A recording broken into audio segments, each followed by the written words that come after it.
Bonjour. À travers cette vidéo, nous allons voir comment utiliser les compétences intégrées dans Pronote directement avec Idoceo. Donc, pour ce faire, nous aurons besoin de nous connecter sur Pronote, d'aller dans le menu déroulant à gauche et choisir Compétences. Ici, nous allons cliquer sur Référentiel par domaine et utiliser les compétences qui sont liées à l'EPS, ici le domaine 1.4. Apparaît donc la liste des compétences à évaluer pour la fin du cycle 4. Et nous allons devoir les retaper une par une à l'intérieur d'Idoceo.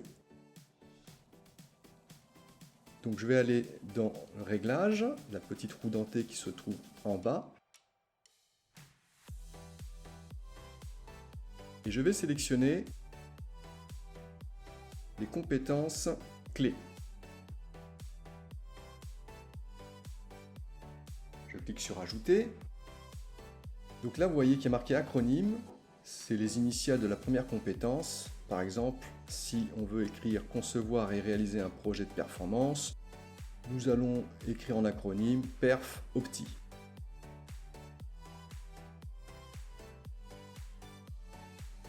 Dans la description, je retape mot pour mot la compétence, à savoir concevoir et réaliser un projet de performance optimale.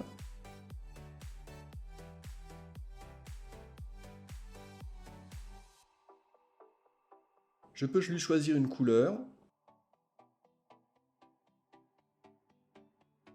ainsi qu'un icône qui représentera la compétence.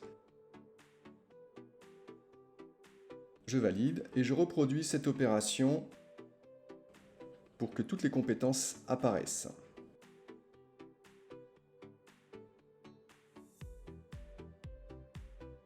Alors une fois que l'on a rempli toutes nos compétences, nous allons devoir les ranger à l'intérieur d'un dossier de manière à ce que on puisse les trier en fonction du cycle. Donc là, vous voyez, j'ai rentré les compétences du cycle 3 qui apparaissent sur Pronote.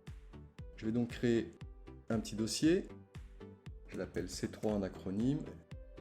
Ça sera évidemment le cycle 3. Pour la couleur. Voilà, donc le dossier apparaît tout en bas. On peut le remonter ici. Et donc, à l'intérieur,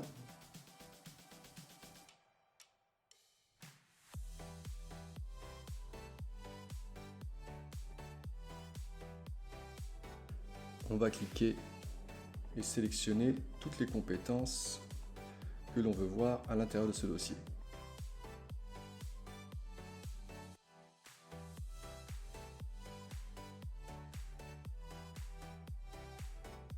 Voilà, une fois que c'est ajouté, on va pouvoir réutiliser ces compétences à l'intérieur de nos évaluations sous forme de rubrique.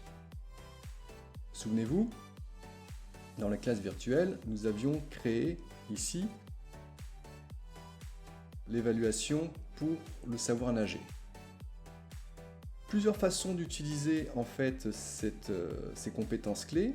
Soit vous pouvez l'utiliser directement sur l'évaluation. Ici, il s'agit de l'attestation de savoir nager.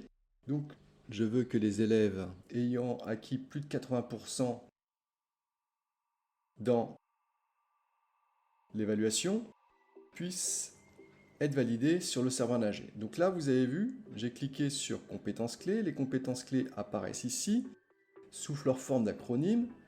Je vais cliquer sur la petite flèche pour les avoir de manière plus lisible.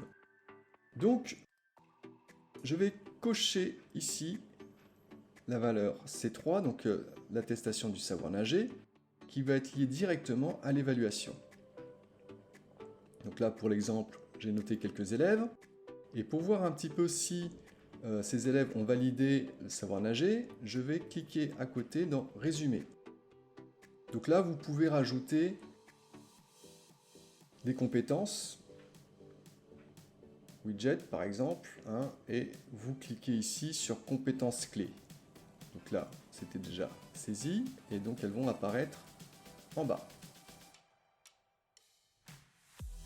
Donc ici, apparaissent effectivement les compétences que j'ai effectuées, et si je vais sur le savoir nager, et ben ça me permet de voir effectivement les élèves qui ont validé. Donc vert 91%, donc c'est validé. En jaune 63%, donc en dessous de 80% c'est en cours de validation, et puis en rouge, et ben c'est non validé. Vous pouvez faire la même manipulation, cette fois-ci à l'intérieur même des compétences de l'évaluation. À savoir, par exemple, si je vais à l'intérieur, ici modification de la configuration, dans mes compétences, ici, je peux attribuer les petites compétences que j'ai déjà saisies. Par exemple, à partir du bord du bassin, j'estime que la compétence liée, c'est un déplacement naturel et puis un parcours. Vous voyez? Et ça, je peux l'attribuer dans toutes les compétences qui ont déjà été sélectionnées. Et ça me permettra, toujours à l'intérieur de la groupe classe, dans le résumé, de vérifier si ces compétences ont bien été validées. Vous voyez, je les ai sélectionnées ici, et elles apparaissent effectivement dans les évaluations. Voilà, ça me permettra ensuite, en fin de cycle, de pouvoir saisir sur Pronote, directement grâce à mes évaluations et à IDOCO, les compétences qui ont été validées au cycle 3 et cycle 4. Donc pour terminer, il faut savoir que effectivement la saisie des compétences est un peu fastidieuse. Je vous mettrai en lien de la vidéo les compétences que j'ai moi-même saisies pour le cycle 3 et le cycle 4, de manière à ce que vous puissiez les réutiliser à votre guise. Je vous remercie pour votre attention. J'espère que cette vidéo vous a permis à mieux gérer les compétences à l'intérieur d'IDOCO et à comprendre quel gain de temps ça nous permet de pouvoir lier ces compétences liées directement sur nos évaluations. À bientôt.